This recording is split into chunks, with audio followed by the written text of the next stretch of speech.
Director of Think Climate.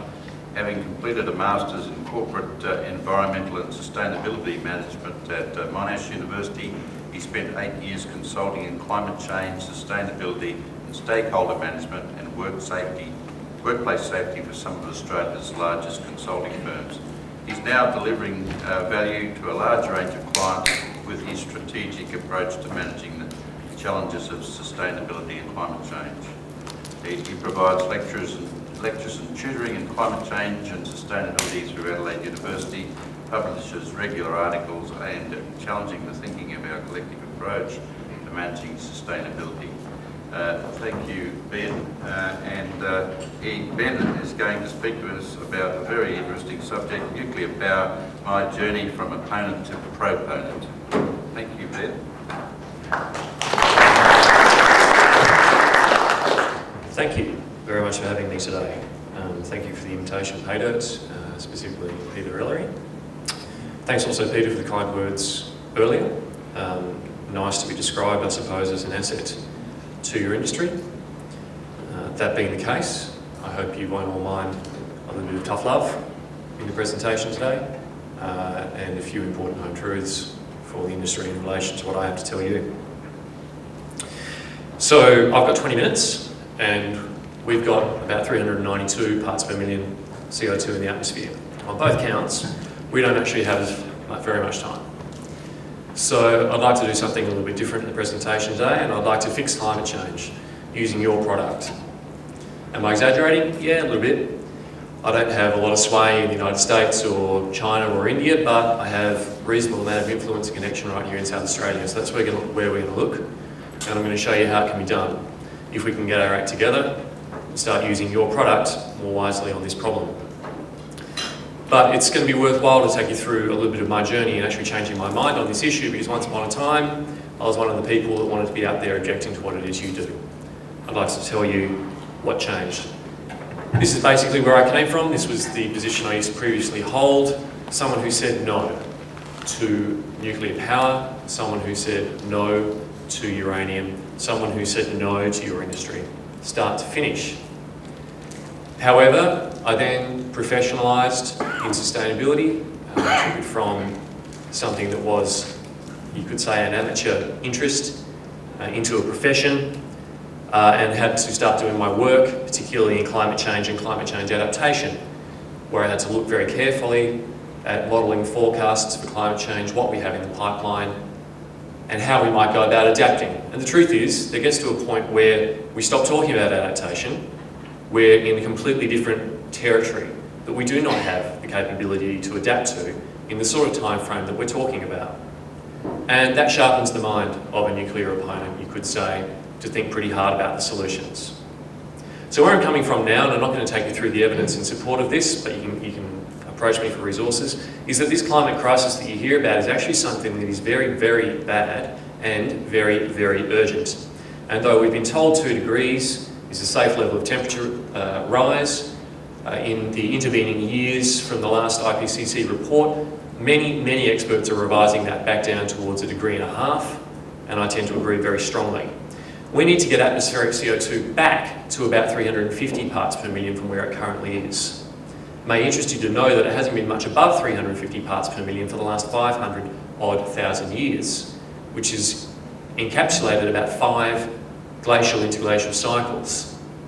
What this means is that we've actually left the Holocene and we've entered a new period, which is being termed the Anthropocene. We are actually now driving the climate. The Holocene as we knew it has ended. So that means if we're in the driver's seat, we might as well get smart about it and do it deliberately and actually know what we're doing and why. Now, to achieve that, you've got to globally decarbonise the entire energy supply. So when I hear expressions like slow the growth in emissions, I get kind of annoyed. It's just weasel words for continue the growth in emissions. And that is the precise opposite of what we need to achieve. We need to cut emissions to zero and do so rapidly. Now, if you're going to do that, the first thing you do is you cut out coal. You take the biggest part of the problem. So a lot of my thinking in moving from an opponent to a proponent was comparing your product to coal and what it does and what it gives us. And that's some of what I'll show you today. Before I could do that, though, as a nuclear opponent, I needed to understand whether or not the non-nuclear solutions could get the outcome that I was looking for and coming to understand that we desperately needed. A lot of people will tell you about energy efficiency, and so will I. It's a big part of the work that I do in Think Climate Consulting. I'm very supportive of energy efficiency.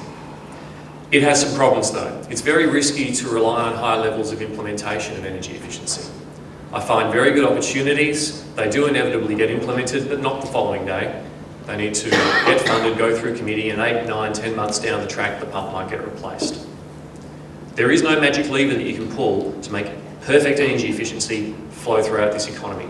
There are serious non-cost barriers to energy efficiency. If there weren't, it would have already all happened. So energy efficiency is good, but relying on very, very high levels of it instead of decarbonising the energy supply is not an appropriate strategy. And the fact is that energy efficiency generates wealth.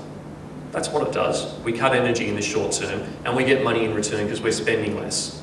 Eventually, sooner or later, that wealth will find an outlet into the economy. And that's the rebound effect, or Jervin's paradox as it's known. Unless we are cleaning up the economy in the background, it will find its outlet and we will increase emissions even further. The great example is those home climate COPs programs. You've saved all that money, what are you going to do now? We're going to take a holiday. Great, okay? Presumably they'll be on a plane or in a car. Wind power. Now, if you want to know about wind power, we're in the right place. South Australia has over 1,000 megawatts of installed wind power capacity, and after Denmark, that's the highest amount per capita in the world. So we're a pretty good place to look. Now, the emissions that we have from electricity in that 3 time period trajectory of 1990, 06 and 2011 did this. They went from 6.5 to a high of about 10 and then retreated back to about 8. So there's good and bad news in that. The wind power started getting installed in about 2003. So we have seen a retreat in our carbon emissions by 20% from electricity, from 10 million back to 8. Now, if only the rest of the country and the world had achieved the same in the same amount of time, that would be extremely good news. So that is something that we can feel positive about. However, we're still at 8 where we used to be 6.5. We're still 8 million tonnes off zero. Clearly what that means is it is an inadequate solution on its own, because we haven't closed a single fossil fuel plant and we have only built more gas plants to meet our peak demand. So we're not actually yet getting to the root of the problem. Now, solar, I don't have time to go into in detail, but the conclusion of my hard look at solar is that the cost, area and resource requirements, the limitations of storage, the limitations of backup are too great for a very rapid rollout such that we need. It's a different thing to say that the technology doesn't work, or that it doesn't generate electricity, or that you can't store some of that electricity for some time. You can. I'm talking about something different here. I'm talking about rapid decarbonisation, and that package of technologies isn't the one that can achieve it. Now, enhanced geothermal we hear a lot about in South Australia, and indeed we've been hearing a lot about it for decades now, which kind of comes to the nub of the problem. Again, the technology will probably work, but it is hard, it is expensive, and it's progressing very slowly. On its own, in the time frame, it is not an adequate solution. And these are the conclusions that I was coming to, which was leading me to a bit of a difficult position, which is that any honest strategy to tackle climate change will be one of energy efficiency plus renewables plus something else. There's a big gap in my thinking and I couldn't fill it. Which led me to nuclear power. So what I did was I racked up all of the objections that I held to nuclear power and I investigated them one at a time to find out whether or not I was right. Because the fact is, I'd never really thought about it that hard. And most people that object to nuclear power in Australia haven't. Now, I'm not going to go through all of these, the long version of my presentation does. I'm going to focus on this one that puts most people into a spin and talk a little bit about uranium mining, given the topic of the conference today. Okay, so I used to believe that nuclear power plants represent a constant risk with catastrophic consequences, therefore should not be built. What's the truth of the matter? Well, these are 3 very large users of nuclear power, or at least Japan was until they kept 41 of them closed, with percentages between 20 and 80% of electricity coming from this source. The fatalities from radiation incident in these 3 nations is 0. It's very hard to argue with a number like 0. It hasn't hurt anyone in those countries. Now, Chernobyl was a problem, a bad accident from a bad, nay, appalling reactor design with no containment, Nonetheless, 28 people were killed in the immediate aftermath.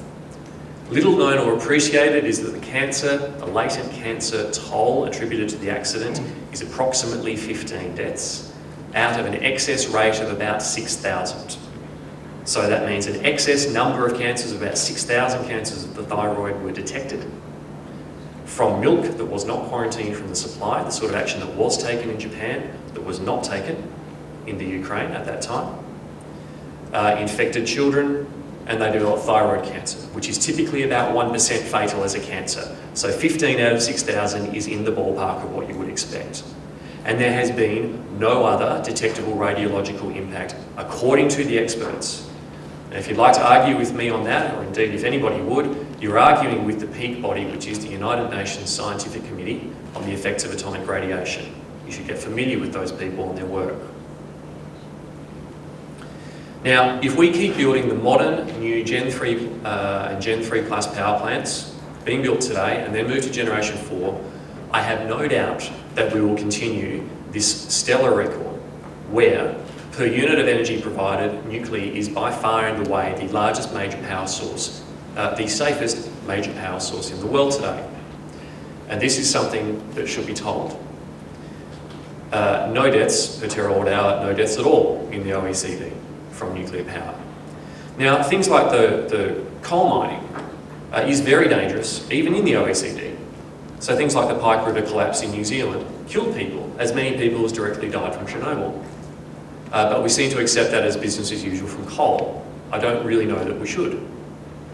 Things like those very large figures that you see against hydro in China are the result of failed hydroelectric dams that I still struggle to remember the name of, even though I can remember 3 Mile Island, Chernobyl, and now Fukushima without trouble. Yet these killed people in the tens of thousands. There is something very strange going on in the way that we perceive hazard in relation to power supply, and nuclear comes out on the losing side.